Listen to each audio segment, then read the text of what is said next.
Passiamo adesso a un altro settore, il settore della zootecnia, della carne bovina in particolare, con Matteo Boso, allevatore e presidente dell'OI Carne Bovina. Com'è andata nella prima fase il settore della carne? Ci sono stati problemi a livello di logistica, distribuzione o anche speculazioni sui prezzi? Com'è andata? Buonasera, grazie Barbara. Allora, la prima fase è stata particolare, diciamo. Per quanto riguarda la logistica non si sono evidenziati particolari problemi.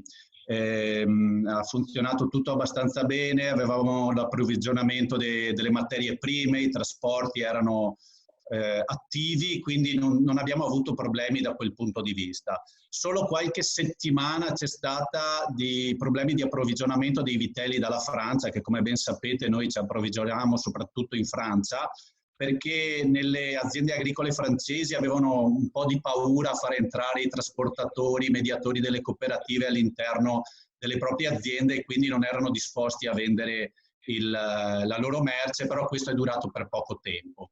Anche per quanto riguarda le speculazioni non ci sono state in nessuna fase della nostra filiera.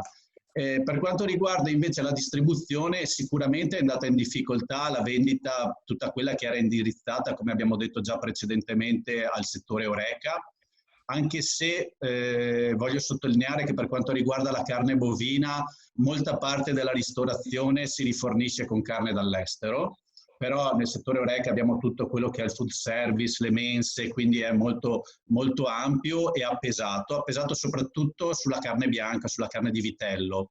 Infatti noi come organizzazione abbiamo chiesto un contributo proprio per i vitelli macellati in questo periodo di emergenza.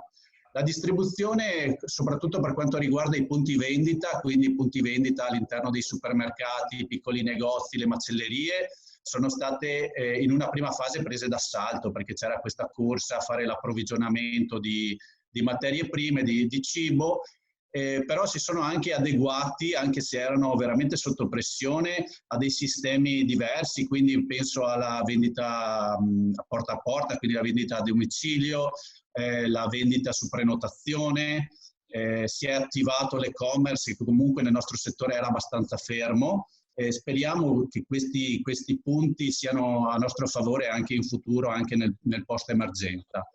Per quanto riguarda però nello specifico questo primo periodo voglio fare una riflessione diversa, cioè porto la mia esperienza personale di cosa voleva dire andare a lavorare nel lockdown totale. Cioè io per arrivare in azienda ho circa 20 km, sembrava di essere in un film. Cioè per strada veramente non c'era nessuno, le uniche persone che si vedevano era polizia, vigili che fermavano, facevano i controlli, mi hanno fermato anche me più di una volta e c'era come una sorta di gratitudine reciproca per quello che stavamo facendo. Io li ringraziavo e loro quando attestavano, vedevano perché io ero in giro, sostanzialmente mi ringraziavano, dicevano dottore grazie per quello che sta facendo. E questo senso di gratitudine c'è stato anche nei confronti dei nostri collaboratori, io penso agli operai che sono in stalla con me, ai macellai della macelleria dell'azienda, faccio anche pubblicità agli allevatori della Val Casonia. Jesolo, grazie, ne approfitto. Non puoi tagliare perché siamo in diretta. Però questo senso di gratitudine, c'era anche veramente un senso di responsabilità per quello che stavamo facendo. Cioè non era andare a lavorare semplicemente, non era, era la consapevolezza che stavamo facendo qualcosa per la comunità. Penso che questo spirito sia quello che ci potrà aiutare da qui in avanti, perché da qui in avanti veramente sarà dura. Grazie. E a proposito della parte appunto che andrà da qui in avanti, ci sono norme di sicurezza stringenti, come è giusto anche che sia, il distanziamento, sanificazione. Come funziona nel vostro settore? Ci sono problemi particolari?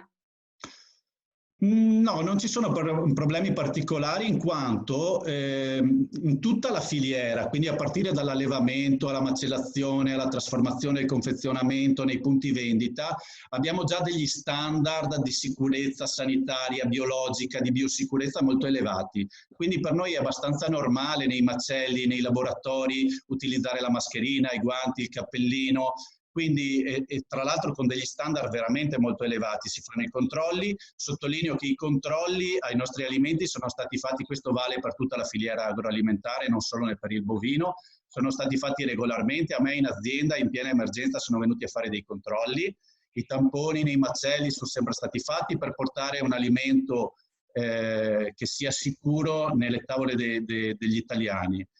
Quindi grosse difficoltà non ci sono state, se non per quanto riguarda il distanziamento sociale, perché lì è una questione di spazi. Se prima in un laboratorio ci stavano 50 persone e dovevano starcene 25, comunque le aziende hanno avuto la capacità di adeguarsi e quindi creare 2 turni da 25, faccio un esempio. Il fatto che tantissimi operatori del nostro settore erano in campo e ci sono stati pochi contagiati, questo è prova del fatto proprio che comunque i nostri standard sono già comunemente molto alti. Ecco, sono standard quindi che vengono sicuramente recepiti anche nel settore in generale zootecnico, e restiamo in tema perché Fabrizio Consoli è un allevatore del comprensorio del Parmigiano Reggiano. E qual è, insomma, la situazione in questo settore dei formaggi duri? Riguardo innanzitutto i consumi, Fabrizio, i consumatori hanno grattugiato di più o di meno Parmigiano Reggiano in questo periodo di Covid? Com'è stata la reazione? Quindi vuol dire anche ripercussioni in termini di prezzo del formaggio, che parte, diciamo, dal caseificio per poi arrivare alla grande distribuzione o ai negozi. Sì, buonasera a tutti. Diciamo, se facciamo riferimento alla pubblicità che c'è stata da parte del consorzio del Parmigiano Reggiano, che, lo dico sorridendo, invitava a non accaparrarsi il prodotto sugli scaffali, uno poteva aspettarsi un incremento esagerato dei consumi. La realtà chiaramente è diversa, nel senso che forse era un esorcizzare il problema questa pubblicità. I consumi chiaramente sono calati, non sono crollati. È venuto a mancare, come si è detto, per tutti gli altri settori, per tutti i settori alimentari, tutto il settore Horeca. Se facciamo un'ipotesi positiva, diciamo così, c'è stato un calo nei primi 6 mesi dei consumi che si può quantificare in un 5%, nell'ipotesi ottimistica con un recupero nei secondi 6 mesi, che è però tutto da verificare in base alla riapertura, si potranno ottenere ancora quotazioni interessanti del prodotto. In un'ipotesi pessimistica è chiaro, se non ci sono i soldi, in un lockdown totale, parziale, eccetera, non so esattamente cosa aspettarmi. Riguardo invece all'export, lì quali sono le percezioni che vengono appunto dal prodotto che va al di fuori, diciamo, dell'Italia, quindi oltreoceano, ma anche nel nord Europa? Sì, dobbiamo partire da un dato. L'anno 2019 è stato l'anno in cui si è prodotto di più come Parmigiano Reggiano. È stato l'anno record, 3,75 milioni di forme prodotte. Sulla base di questi numeri è chiaro che una fetta importante deve essere quella dell'export, con l'acquisizione di nuovi mercati. In questa situazione è preoccupante il mercato americano, che nel 2019 è stato il primo importatore. È preoccupante per la situazione di crisi e di disoccupazione a cui sta andando incontro. È preoccupante per la parentesi che c'è stata sui dazi, dove non si capiva bene quale sarebbe stato il prezzo finale del prodotto parmigiano sullo scaffale americano. Quindi situazione di estrema, diciamo, incertezza anche qua per il futuro, perché tutto è condizionato appunto dai consumi in un contesto internazionale in cui c'è una sorta di come devo dire, abbassamento dei consumi, perché la gente poi non ha lavoro, quindi non percepisce guadagno, quindi consuma anche meno.